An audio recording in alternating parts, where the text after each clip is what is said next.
Hello students, welcome to my YouTube channel PCM कक्षा। दोस्तों, इस चैनल पे मैं आपको फिजिक्स, केमिस्ट्री और मैथमेटिक्स कंप्लीट कराऊंगा 9th एंड 10th क्लास की। सो आप जो भी मेरे साथ ये सारे सब्जेक्ट्स कवर करना चाहते हैं तो वो मेरे चैनल को सब्सक्राइब कर लीजिए और प्लीज़ बेल आइकन दबा दीजिए ताकि आपको मेरी लेटेस्ट वीडियोज़ मिल जाए और आप उसके थ्रू अपडेट होते रहें। तो दोस्तों, आज मैं आपको केमिस्ट्री का बेसिक्स बताने वाला हूँ।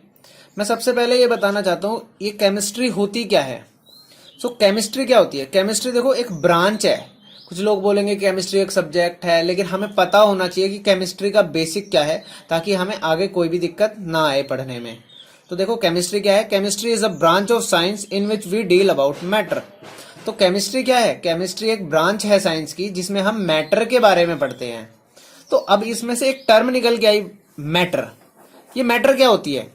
तो मैटर क्या होता है? देखो, matter is anything that occupy space and have मास। इसका मतलब यहां से हमें समझ में आता है कि जो चारों तरफ हमारी दुनिया में, हमारी सराउंडिंग्स में चीजें हैं, इसका मतलब सब कुछ मैटर ही तो है। हाँ, बिल्कुल सही बात है। लेकिन कुछ चीजें ऐसी हैं जिनको हम मैटर कंसिडर नहीं कर सकते। जैसे सपोज करो कि आपकी मम्मा आपको प्यार करती है, तो वो लव हुआ ना, वो क्या है? क्या वो मैटर है? नहीं, वो मैटर नहीं है। आपने किसी चीज का टेस्ट किया, वो आपको मीठा लगा, खट्टा लगा, क्या वो मैटर है? नहीं, वो टेस्ट है, वो फीलिंग है।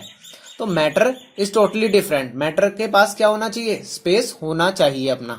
ठीक है, तो मैटर के एग्जाम्पल क्या है? एयर है। हाँ, एयर आपको आंखों से दिखाई नहीं देगा, बट उसके पास अपना वेट भी है और उसके पास स्पेस भी है। तो कोई भी सॉलिड चीज, लिक्विड चीज, ये सब क्या है? मैटर है। तो इसके बाद जो चीज आती है ना आपके पास, वो होता है टाइप्स ऑफ मैटर। तो कितने टाइप्स के मैटर होते हैं? आज तक आपने ना 3 टाइप के मैटर तो पढ़े होंगे, लेकिन आपको ये कोई नहीं बताएगा।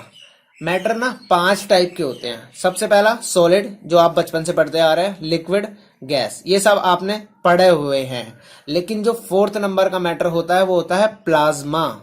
ये बहुत डिफरेंट चीज बता रहा हूं मैं आपको, ये कोई नहीं बताने वाला। एक एक मैटर होता है आपका बोस-आइंस्टीन कंडेंसेशन। अब कुछ बच्चे पूछेंगे यार ये क्या चीज होती है। अब बोस-आइंस्टीन कंडेंसेशन का अगर मैं एग्जांपल दूं, तो आपने कभी गैस को देखा है? कोई ऐसी गैस जिसको आपने आंखों से देखा हो? तो वही एग्जाम्पल हो जाता है। जैसे आप बादल की बात करें तो बादल एक एग्जाम्पल है बोस-आइंस्टीन कंडेंसेशन का।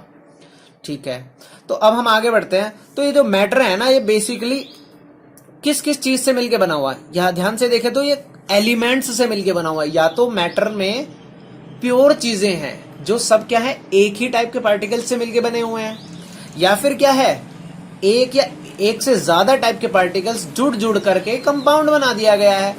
चारों तरफ वही तो चीज फैली हुई है। या तो प्योर चीज मिलेगी आपको, या फिर क्या मिलेगी आपको? इम्प्योर चीजें मिलेंगी। तो जो हमारा एलिमेंट की अगर मैं बात करूं, तो एलिमेंट जो होता है ना हमारा, वो बिल्कुल एक ही टाइप के पार्टिकल से मिलके बना हुआ होता है और उन पार्टिकल्स को हम फर्दर स्प्लिट नहीं कर सकते। तो केमिस्ट्री का जो सबसे बेसिक पार्ट स्टार्ट होता है ना, वो होता है एटम से। अब एक बात बताओ, केमिस्ट्री है, कोई भी चीज है, सबसे छोटी उसमें यूनिट जो होगी वो क्या होती है हमारी? वो होती है हमारी एटम। तो क्या एटम ही सबसे छोटा होता है? नहीं। एटम अगर, क्या डिफरेंट टाइप के एटम्स नहीं होते? बहुत सारे टाइप के एटम होते हैं। तभी तो हमें दुनिया में अलग अलग चीजें अलग अलग टाइप की दिखती हैं, क्योंकि सब चीजें अलग अलग टाइप के एटम से मिलकर बनी हुई हैं। अगर सबका एटम एक जैसा ही होता तो क्या हमारे को सारी चीजें सेम नहीं नजर आती? बिल्कुल नजर आती। तो सब चीजें डिफरेंट डिफरेंट एटम से मिलकर बनी हुई हैं। तो अगर मैं बात करूं आपको एटम की, तो क्या एटम ही सबसे छोटा है? नहीं। एटम भी फर्दर डिवाइडेड होता है 3 चीजों में, जिसका नाम है इलेक्ट्रॉन, एक प्रोटॉन और न्यूट्रॉन। जो हमारा इलेक्ट्रॉन होता है ना, वो नेगेटिव चार्ज होता है बच्चों। क्या होता है वो? Negative charge. और जो हमारा प्रोटॉन होता है वो होता है हमारा पॉजिटिव चार्ज। और जो ये न्यूट्रॉन होता है, नाम से ही पता चल रहा है जैसे आपको, ये होता है न्यूट्रल, इस पे कोई चार्ज नहीं होता है। तो जो डिफरेंट डिफरेंट एटम्स होते हैं ना, वो डिफरेंट डिफरेंट टाइप के होते हैं। अब जैसे मैग्नीशियम का कोई एटम है और आयरन का कोई एटम है, तो क्या ये बिल्कुल सेम होंगे? नहीं, बिल्कुल डिफरेंट होंगे। तभी तो इनकी कंपोजिशन भी डिफरेंट आ जाती है और इनकी प्रॉपर्टीज भी क्या होती है हमारी? बिल्कुल डिफरेंट होती है। तो सबसे बेसिक चीज जो हमारे को केमिस्ट्री में पता होना चाहिए ना, ये जो एलिमेंट्स हैं हमारे पास आज के टाइम पे 118 एलिमेंट्स जाने जाते हैं जिनकी डिस्कवरी हो चुकी है। तो क्या हमें सारे एलिमेंट्स पता हैं? नहीं, हमें सारे एलिमेंट्स को पढ़ना भी नहीं होता। हम क्या करते हैं, बेसिकली उनको कैटेगराइज कर लेते हैं, जिससे उनकी स्टडीज क्या हो जाती है, हमारी बहुत इजी पड़ जाती है। लेकिन हमारे सिलेबस के अकॉर्डिंग कुछ एलिमेंट्स ऐसे हैं जिनका हमें एटॉमिक नंबर भी पता होना चाहिए और उनका सिंबल भी पता होना चाहिए और उनका मास नंबर भी पता होना चाहिए, जिससे हमारी स्टडी क्या हो जाएगी, बहुत इजी हो जाएगी। क्योंकि केमिस्ट्री क्या है, केमिकल्स का ही तो खेल है, और केमिकल्स हैं, कंपाउंड्स हैं। जब आपको फॉर्मूला बनाना आ जाएगा इन चीजों का, तो आपके लिए केमिस्ट्री क्या हो जाएगी, बहुत ही ज्यादा आसान लगेगी। आपको केमिस्ट्री में कभी कोई दिक्कत आएगी नहीं। और मैं प्रॉमिस करता हूं, आप अगर मेरा बेसिक ये लेक्चर देख लेंगे तो आपको कभी भी कोई दिक्कत नहीं आएगी केमिस्ट्री में। आपका केमिस्ट्री ना फेवरेट सब्जेक्ट हो जाएगा, मैं बोलने वाला हूं। सो गाइस देखिए, ये जो हमारे एटॉमिक नंबर होते हैं ना, ये डिफरेंट डिफरेंट होते हैं। हर एलिमेंट का एटॉमिक नंबर क्या होगा, आपका अलग अलग होगा। तो जैसे हाइड्रोजन का एटॉमिक नंबर 1 होता है, हीलियम का 2 होता है, कार्बन का 6 होता है। मैं आपको ना मेन बता रहा हूं जो आपको याद रखने हैं। तो हाइड्रोजन का याद रखना है 1, कार्बन का याद रखना है 6, नाइट्रोजन का 7, ऑक्सीजन का 8, फ्लोरीन का 9, सोडियम का 11, मैग्नीशियम का 12, एल्युमिनियम का 13, सिलिकॉन का 14, फॉस्फोरस का 15, सल्फर का 16, क्लोरीन का 17 और आर्गन का 18 होता है, पोटेशियम का 19 होता है और कैल्शियम का होता है हमारे पास 20। सो गाइज ये जो हमारे को एटॉमिक नंबर याद होने चाहिए ना, इससे हमारा बहुत फायदा होता है। क्या फायदा होता है, क्योंकि हमारे को ना एग्जाम में आ जाता है कि नंबर ऑफ इलेक्ट्रॉन निकालो, नंबर ऑफ प्रोटॉन निकालो, नंबर ऑफ न्यूट्रॉन निकालो। तो वो सब ना इस एटॉमिक नंबर और एटॉमिक मास पे ही डिपेंड करता है। तो जो हमारे नंबर ऑफ इलेक्ट्रॉन्स होते हैं ना, वो तो डायरेक्टली एटॉमिक नंबर के बराबर होते हैं। अगर आपको एलिमेंट का एटॉमिक नंबर याद है तो आप डायरेक्टली बोल सकते हो कि नंबर ऑफ इलेक्ट्रॉन भी उतने ही होंगे और नंबर ऑफ प्रोटॉन भी आप उसी के बराबर होते हैं। तो मैं एक एग्जांपल से समझाता हूं आपको अलग से लेकर के। जैसे सपोज करो ऑक्सीजन को लिया मैंने क्या किया, ऑक्सीजन को कंसीडर किया। ऑक्सीजन का सिंबल क्या होता है, O होता है। अब इसका एटॉमिक नंबर क्या होता है, एटॉमिक नंबर क्या होता है ऑक्सीजन का, 8 होता है। तो एटॉमिक मास क्या होता है इसका, एटॉमिक मास होता है इसका 16। तो मैंने अभी आपको बताया कि नंबर ऑफ प्रोटॉन जो होते हैं वो किसके बराबर होते हैं, डायरेक्ट एटॉमिक नंबर के बराबर होते हैं, तो वो 8 हो जाएगा। ऐसे ही नंबर ऑफ प्रोटॉन के बाद क्या होता है, नंबर ऑफ इलेक्ट्रॉन क्या होते हैं, मैंने वो भी बताया कि वो भी डायरेक्टली किसके बराबर होते हैं, एटॉमिक नंबर के बराबर होते हैं। तो वो भी क्या हो जाएगा, 8 हो जाएगा। लेकिन मैं यहाँ पे नई चीज बताऊंगा, क्या होता है, जो हमारा मास नंबर होता है ना, तो वो मास नंबर किसके बराबर होता है, हमारा atomic number plus number of neutrons. तो अगर आपको क्वेश्चन में आ जाए कि नंबर ऑफ न्यूट्रॉन्स निकालिए, तो आपको एटॉमिक नंबर और एटॉमिक मास पता होना जरूरी है ना।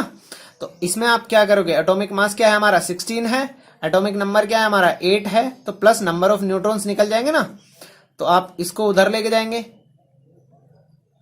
आप क्या करेंगे, 16 माइनस 8 इक्वल टू क्या आ जाएगा, नंबर ऑफ न्यूट्रॉन्स आ जाएगा हमारे पास। तो नंबर ऑफ न्यूट्रॉन्स कितने निकल गए हमारे, 8 आ गए। नंबर ऑफ न्यूट्रॉन्स निकालने का फॉर्मूला हो गया ये आपके पास। तो इसके बाद जो ना स्टार्ट होने वाला है ना दोस्तों, वो बहुत इंपॉर्टेंट है, उस चीज को बहुत ध्यान से समझना आप। सो गाइस जो हमारा एटम होता है ना, एटम का स्ट्रक्चर क्या होता है, जो सेंटर होता है एटम का, उस पे होता है पॉजिटिव चार्ज, उस पे होता है पॉजिटिव चार्ज। यानी कि जितने भी प्रोटॉन हैं वो सब इसी के अंदर होते हैं।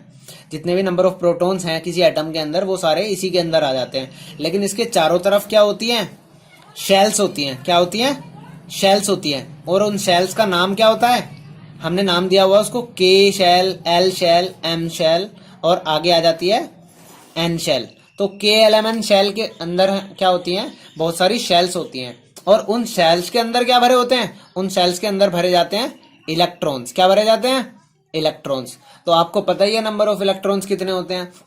तो मैं एक एग्जांपल लेके आपको समझाता हूं। आपको ना मैं एक चीज बताता हूं पहले, के शेल के अंदर ना हम 2 इलेक्ट्रॉन भर सकते हैं। उसकी जो लिमिट है ना वो 2 ही इलेक्ट्रॉन की है। एल शेल के अंदर ना हम 8 इलेक्ट्रॉन भरते हैं।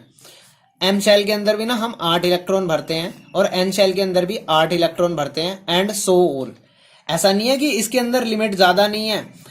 एल के बाद जो हो जाते हैं ना 18 की भी लिमिट आती है, लेकिन हम भरते क्या हैं, 8 ही भरते हैं, क्योंकि हमारे को ना एटम की स्टेबिलिटी दिखानी होती है। अब बात करोगे स्टेबिलिटी क्या होती है, स्टेबल एटम क्या होता है। स्टेबल एटम वो एटम होता है जिसका आउटर मोस्ट शेल पूरी तरह भरा हुआ हो, वो एटम क्या होता है, स्टेबल होता है। अब एक बात बताओ, इसके आउटर मोस्ट शेल में मान लो 2 इलेक्ट्रॉन है, सेकंड शेल की बात कर रहा हूं मैं, पहला में तो 2 भरे हुए हैं, दूसरे में भी 2 भरे हुए हैं, तो क्या वो स्टेबल हुआ? नहीं, वो स्टेबल नहीं है। क्यों? क्योंकि उसको आउटर मोस्ट शेल को कंप्लीट करने के लिए 6 इलेक्ट्रॉन की जरूरत है। तो हमारी आउटर मोस्ट शेल हमेशा कंप्लीटली फिल होनी चाहिए, तभी वो एटम क्या होता है, स्टेबल स्टेज में होता है। सो गाइज मैं ना अब आपको एक एग्जांपल लेके समझाता हूं। मैंने ले लिया ना सोडियम का केस ले लिया, मैंने क्या लिया, मैंने सोडियम। सोडियम का एटॉमिक नंबर क्या होता है हमारा, 11 होता है। तो मैंने अंदर क्या आता है, पॉजिटिव चार्ज आ जाएगा। उसके बाहर पहली शेल की है के शेल आई, के शेल के अंदर कितने इलेक्ट्रॉन भरे जाते हैं, 2। तो मैंने क्या करा, उसके अंदर 2 इलेक्ट्रॉन भर दिए। अब इसका एटॉमिक नंबर 11 है, तो इसमें नंबर ऑफ इलेक्ट्रॉन्स भी क्या होंगे, 11 ही होंगे। उसके बाद दूसरी शेल आई, के बाद क्या होती है, एल शेल आ जाएगी। एल शेल के अंदर कितने इलेक्ट्रॉन हो जाएंगे, 8 इलेक्ट्रॉन भरे जाएंगे। 1 2 3 4 5 6 7 और 8। क्या अभी तक कितने इलेक्ट्रॉन हो गए, 10 हो गए। इसके बाहर क्या आएगी, एक शेल और आएगी, इसके अंदर कितना इलेक्ट्रॉन आएगा, 1 आएगा। तो सोडियम के इलेक्ट्रॉन्स तो कंप्लीट हो गए। कितने इलेक्ट्रॉन हो गए सोडियम के पास, 11। लेकिन क्या सोडियम स्टेबल दिख रहा है आपको, नहीं। मैंने अभी आपको क्या बताया, मैंने आपको बताया कि आउटर मोस्ट शेल जो होती है वो आपकी कंप्लीटली फिल होनी चाहिए। अब एक बात बताओ, इसको फिल करने के लिए कितने इलेक्ट्रॉन की जरूरत है, इसको 7। क्या 7 इलेक्ट्रॉन लेना आसान है या एक छोड़ दो? अगर एक छोड़ देंगे तो इसकी आउटर मोस्ट शेल क्या बन जाएगी, एल शेल बन जाएगी ना, एल शेल बन जाएगी, तो वो भी तो कंप्लीटली फिल रहेगी। तो इस केस में क्या होगा, एक इलेक्ट्रॉन छोड़ना आसान हो जाएगा। तो एक चीज मैं और बताता हूं आपको, एक ना टर्म होती है हमारी केमिस्ट्री में, उसको बोलते हैं वैलेंस इलेक्ट्रॉन। क्या बोलते हैं उसको, वैलेंस इलेक्ट्रॉन। इसका नाम, इसकी डेफिनेशन क्या होती है, जो आउटर मोस्ट शेल के अंदर इलेक्ट्रॉन्स होते हैं उन्हीं को बोला जाता है valence electron. Outermost shell electrons वही क्या कहलाते हैं आपके, वैलेंस इलेक्ट्रॉन। तो जो ये वैलेंस इलेक्ट्रॉन टर्म है ना, ये दोस्तों बहुत जरूरी है हमारी वैलेंसी निकालने के लिए। अब आप करेंगे ये सर ने नए टर्म क्या बताइए, वैलेंसी। अब ये वैलेंसी क्या होती है, वैलेंसी होती है, अब आपको मैंने अभी एक चीज बताई थी कि सारी दुनिया कंपाउंड्स से मिलके बनी हुई है मोस्टली। प्योर फॉर्म में तो बहुत कम चीजें हैं। जो कंपाउंड्स बनते हैं तो क्या वो ऐसे ही बन जाते हैं, नहीं। 2 या 2 से ज्यादा एटम्स एक दूसरे से जुड़े हुए हैं ना। अब वो 2 या 2 से ज्यादा एटम कैसे जुड़ते हैं, या तो इलेक्ट्रॉन ट्रांसफर होगा, या तो एक दूसरे को इलेक्ट्रॉन ट्रांसफर करेंगे वो, या फिर क्या करेंगे, वो इलेक्ट्रॉन शेयर करेंगे। तो मैंने बताया वैलेंसी क्या होती है, द पार्टिसिपेटिंग, जो पार्टिसिपेटिंग आपके वैलेंस इलेक्ट्रॉन होते हैं, पार्टिसिपेटिंग वैलेंस इलेक्ट्रॉन, जितने इलेक्ट्रॉन इधर से उधर ट्रेवल करेंगे वही आपके क्या होंगे, वैलेंसी कहलाती है। जैसे मैं आपको एक एग्जांपल लेके समझाता हूं। मैंने बात करी सोडियम की, मैंने किसकी बात करी, सोडियम की। सोडियम के अंदर हमारे 11 होता है एटॉमिक नंबर। मैंने एक तरफ ले लिया क्लोरीन, क्लोरीन का एटॉमिक नंबर कितना होता है, 17। तो इसकी जो कंपोजिशन बनेगी, इलेक्ट्रॉनिक कॉन्फ़िगरेशन बनेगी, वो क्या बनेगी, 2। सबसे पहले शेल को के को 2 दिया जाएगा, फिर 8 दिया जाएगा और फिर 1 दिया जाएगा, करेक्ट। ऐसे ही क्लोरीन का होगा क्या, 2 8 और 7, ये तो होने वाला है। तो हमारी ये शेल बन गई, अंदर पॉजिटिव पहली शेल के जिसके अंदर 2 इलेक्ट्रॉन, फिर एल उसके अंदर 8 इलेक्ट्रॉन, 6 7 8, और इसके बाहर जो एक शेल है उसके पास भी क्या होगा, एक इलेक्ट्रॉन प्रेजेंट होगा हमारा। क्लियर होगी बात। ऐसे ही क्लोरीन का स्ट्रक्चर बनाता हूं मैं, अंदर पॉजिटिव चार्ज, उसके बाहर के शेल में 2 इलेक्ट्रॉन, उसके बाद एल शेल में 8 इलेक्ट्रॉन्स, 5 6 7 8, और आउटर मोस्ट शेल जो होगी इसकी, इसमें भी कितने होंगे, इसके पास 7 इलेक्ट्रॉन्स होंगे। कितने इलेक्ट्रॉन्स होंगे, 7 इलेक्ट्रॉन्स होंगे कि नहीं होंगे। अब एक चीज बात करते हैं, अब ये दोनों ही एटम क्या चाहते हैं कि हम स्टेबल हो जाएं, दोनों ही एटम क्या चाहते हैं कि हम स्टेबल हो जाएं। बट अगर मैं सोडियम की बात करूं तो सोडियम को आउटर मोस्ट शेल में कितने इलेक्ट्रॉन्स हैं, 1। तो ये 1 छोड़ना आसान होगा इसके लिए या 7 लेना आसान होगा, एक छोड़ना आसान हो जाएगा। और ऐसे ही मैं बात करूं क्लोरीन की, तो क्लोरीन के लिए 7 एटम छोड़ना आसान हो जाएगा, 7 इलेक्ट्रॉन छोड़ना आसान हो जाएगा, या एक लेना, तो इसके लिए एक लेना आसान हो जाएगा। अब मैं आपको बताता हूं, इलेक्ट्रॉन क्या मैंने बताया आपको, नेगेटिव चार्ज होते हैं। तो जहां पे इलेक्ट्रॉन रहता है ना, वहां पे नेगेटिविटी होती है, और जहां से इलेक्ट्रॉन निकल के चला जाएगा वहां पे क्या हो जाएगी, पॉजिटिविटी हो जाएगी। तो अगर मैंने इसको बताया कि सोडियम का तो एक इलेक्ट्रॉन क्या होगा, निकल जाएगा, तो वो क्या बन जाएगा 2,8, पहले के सेल में 2 रह जाएंगे और दूसरे में 8, तो स्टेबल स्टेज में आ जाएगा ना सोडियम। लेकिन अब ये सोडियम सोडियम ना रह के क्या हो जाएगा, सोडियम पॉजिटिव हो जाएगा।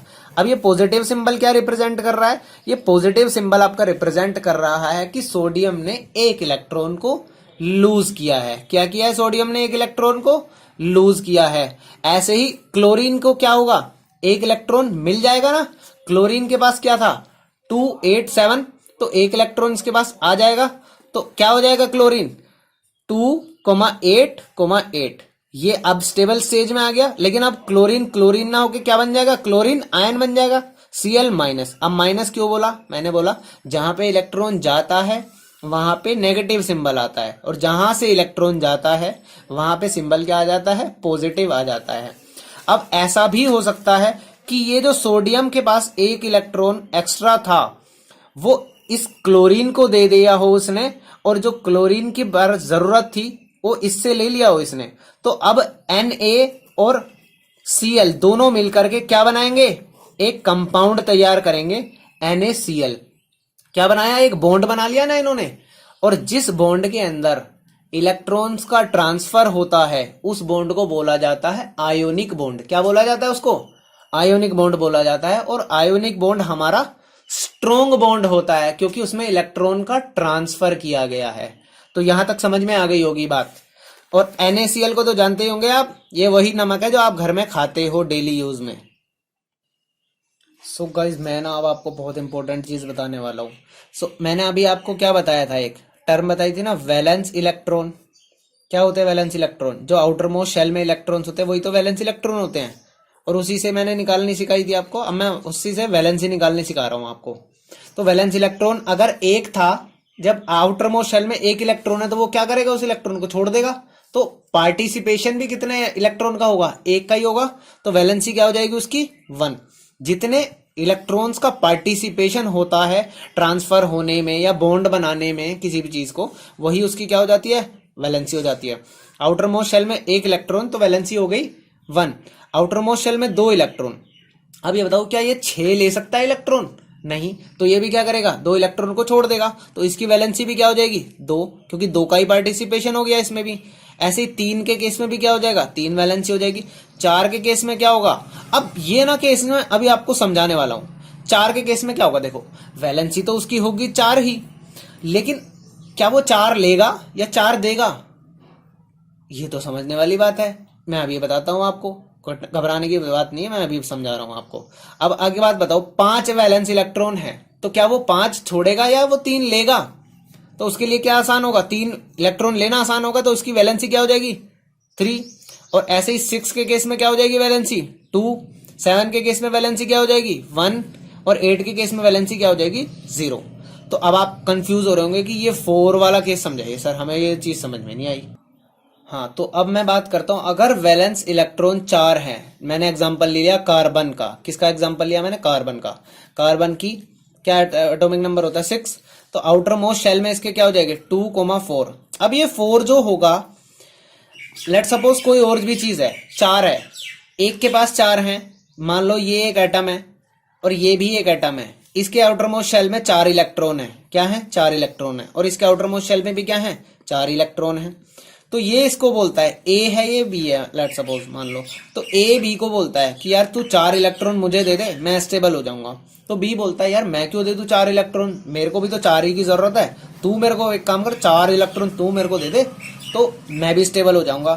तो बी ए कहता है नहीं नहीं नहीं नहीं ऐसा नहीं होगा, तो एक काम करते हैं ना, हम दोनों ना समझौता कर लेते हैं। कहते हैं ना तू भी अपने 4 इलेक्ट्रॉन बीच में रख दे और मैं भी ना अपने 4 इलेक्ट्रॉन बीच में रख देता हूं। जब जरूरत पड़ेगी 8 के 8 तू यूज कर लेना, और जब जरूरत पड़ेगी 8 के 8 मैं यूज कर लूंगा। तो ऐसे केस में जो बॉन्ड बनता है ना, वो बॉन्ड बनता है शेयरिंग वाला बॉन्ड। क्या बनता है, शेयरिंग वाला बॉन्ड।